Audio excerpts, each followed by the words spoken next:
So let's talk about a really tough, kind of painful paradox in our social services system.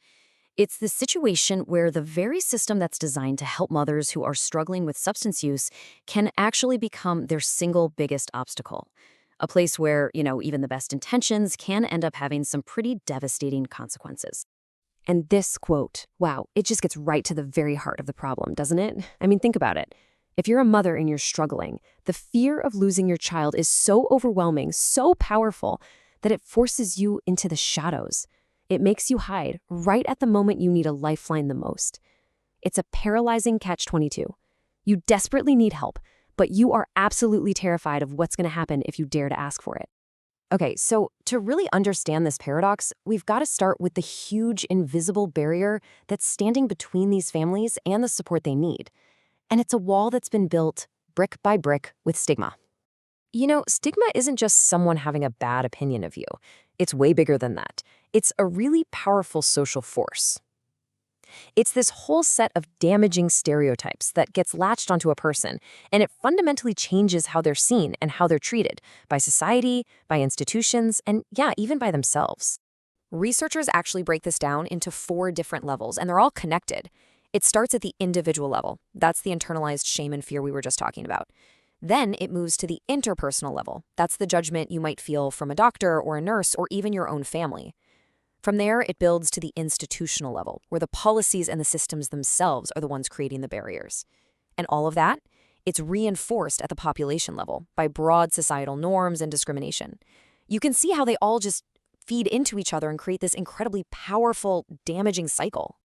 So this brings us right to that big institutional problem. You've got 2 different systems that are supposed to be helping, right? You have the substance use field, which is focused on treatment and recovery, and then you have the child welfare field, which is focused laser-like on child safety. But so often, they're operating in totally separate worlds, with totally different rule books, leaving families kind of trapped in the cracks between them. Which, of course, leads to the million-dollar question. If the systems are disconnected and the families are afraid to even ask for help, how in the world do you build a bridge to connect them? How do you create a pathway to support that doesn't feel like a trap? Well, some systems are trying to answer that question by creating a very specific role, basically a human bridge. And in Florida, they call this person a family intervention specialist, or FIS for short. This whole initiative, run by organizations like LSF Health Systems, was designed to do pretty much one thing: be that critical link between the child welfare system and substance abuse treatment. The goal is really straightforward: engage and support families to improve outcomes for everybody involved. The program has 4 very clear official goals, and you can really see how they're trying to perform this balancing act between the 2 systems. I mean, yes, of course, number 1 is protecting children, but look at what's right alongside it: goals to treat substance abuse, to reunify families, and to support long-term recovery. It's a real attempt to hold both of those realities at the exact same time. Now, here's a really crucial point. The FIS is not the therapist. Their role is totally different. Think of them as a motivator, a coordinator, a systems navigator. They're the consultant who understands the language of both of these worlds, and they can translate between the child welfare worker and the treatment provider, all while being a constant support for the family. And one simple but honestly kind of brilliant solution to that institutional gap is all about logistics.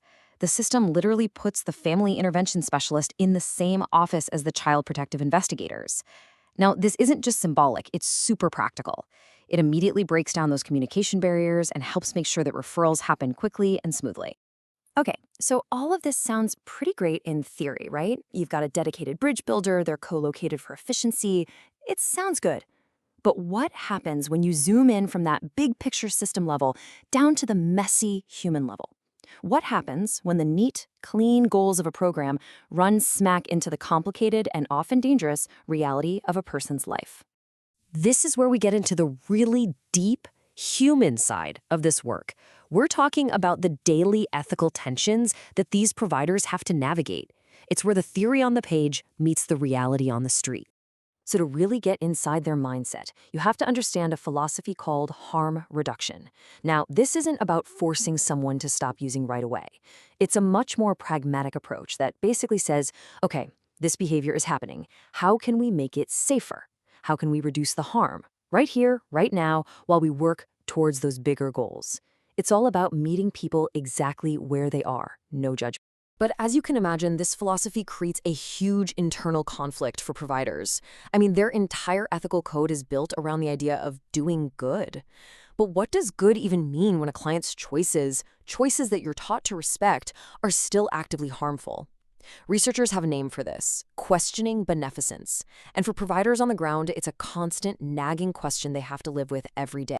And get this deep philosophical wrestling match, it's not happening in a vacuum.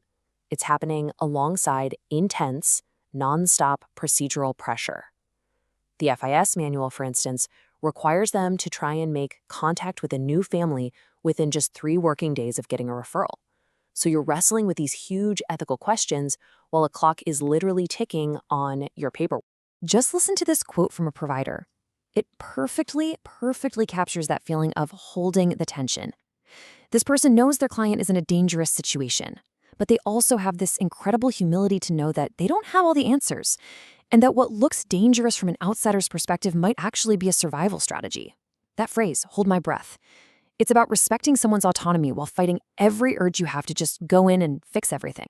So you see, the real takeaway here isn't some simple, easy answer. It's about learning to hold the full complexity of this entire issue, just like that provider who's trying to just hold their breath. So let's just pull this all together. On the macro level, the really big picture, we have the systemic barrier of stigma, which creates fear and these disconnected systems. Then, in the middle, at the program level, we have a potential solution, like the family intervention specialist, who's designed to be that bridge.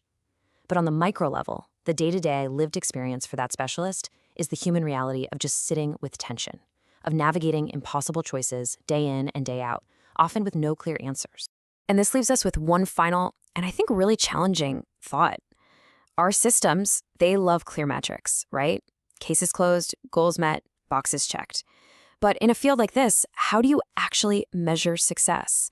What's the metric for a provider who successfully holds their breath and builds trust with the family, even if that family isn't fixed yet? It makes you wonder, maybe the most important work of all can't actually be measured, only witnessed.